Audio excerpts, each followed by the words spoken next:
भारत सरकार और ट्विटर के बीच तकरार बढ़ती जा रही है। किसान आंदोलन को लेकर गलत और भड़काऊ पोस्ट करने वाले 1178 खालिस्तानी पाकिस्तानी लिंक वाले अकाउंट्स को ब्लॉक करने को लेकर ठन गई है। अकाउंट ब्लॉक करने के सरकार के आदेश पर ट्विटर ने जो जवाब दिया है उससे भारत सरकार बेहद नाराज है। सरकार ने कहा है कि अभिव्यक्ति की आजादी और आलोचना का अधिकार सबको है, लेकिन इसका ये मतलब नहीं है कि सरकार के खिलाफ नरसंहार जैसे हैशटैग के दुरुपयोग की छूट दी जाए।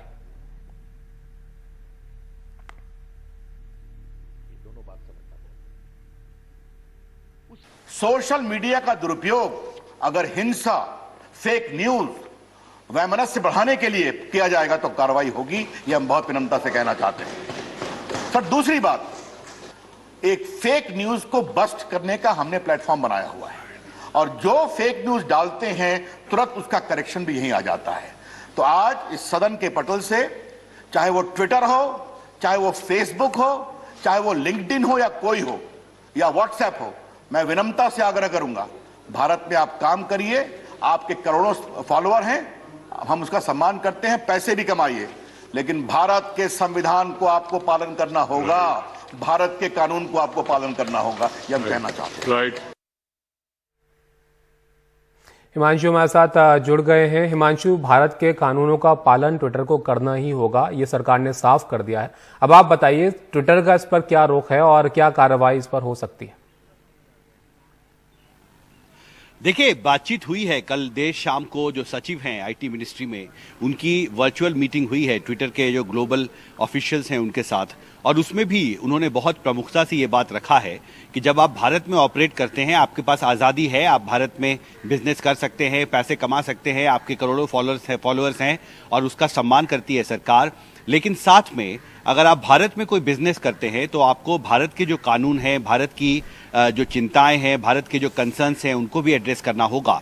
और आज जब रविशंकर प्रसाद इस मुद्दे से जुड़े सवालों का जवाब दे रहे थे तो उन्होंने एक संदर्भ भी दिया और ये कहा कि जब कैपिटल हिल में रैंसैकिंग हो रही थी, पुलिस की कार्रवाई हो रही थी, तो कुछ माइक्रो ब्लॉगिंग साइट्स जो हैं वो उनके साथ खड़े हो गए थे, जबकि लाल किला पर 26 जनवरी को जो हमला हुआ उस दौरान वो उस घटना के विरोध में खड़े हो गए। तो इसको लेकर कई सवाल हैं यहाँ पर, जिस तरह से सोशल मीडिया कंपनियां काम कर रही हैं। आपको याद होगा, पिछले करीब 2 हफ्ते में भारत सरकार ने 2 बार कम से कम ट्विटर से ये औपचारिक तौर पर यह अनुरोध किया था कि जो हजारों ट्वीट्स हैं और हैशटैग्स हैं जिसमें किसान आंदोलन को लेकर बहुत तरह की बातें कही जा रही हैं जिससे तनाव फैल सकता है, उन्हें ट्विटर को तुरंत हटाना चाहिए। लेकिन भारत सरकार संतुष्ट नहीं है जिस तरह की फॉलोअप एक्शन ट्विटर ने किया है, और इसलिए आज संसद में आईटी मिनिस्टर का ये बयान मुझे लगता है बेहद महत्वपूर्ण है और ये बहुत सख्त मैसेज है, न सिर्फ ट्विटर के लिए बल्कि फेसबुक के लिए भी, व्हाट्सएप के लिए भी, लिंक्डइन के लिए भी और दूसरी सोशल मीडिया कंपनियों के लिए भी कि भारत में उन्हें बिजनेस करने की आज़ादी ज़रूर है, लेकिन साथ ही जो भारत के जो कानून है, विशेषकर जो आईटी कानून है, 19(2) धारा का वो जिक्र कर रहे थे मंत्री, उन्होंने कहा कि इसके तहत उनकी गतिविधियों को रिस्ट्रिक्ट करने का भी अधिकार सरकार के पास है। तो निश्चित तौर पर एक बहुत टफ मैसेज आज आईटी मिनिस्टर ने राज्यसभा में इस चर्चा के जरिए ट्विटर, फेसबुक, व्हाट्सएप और लिंक्डइन को दिया है। जी।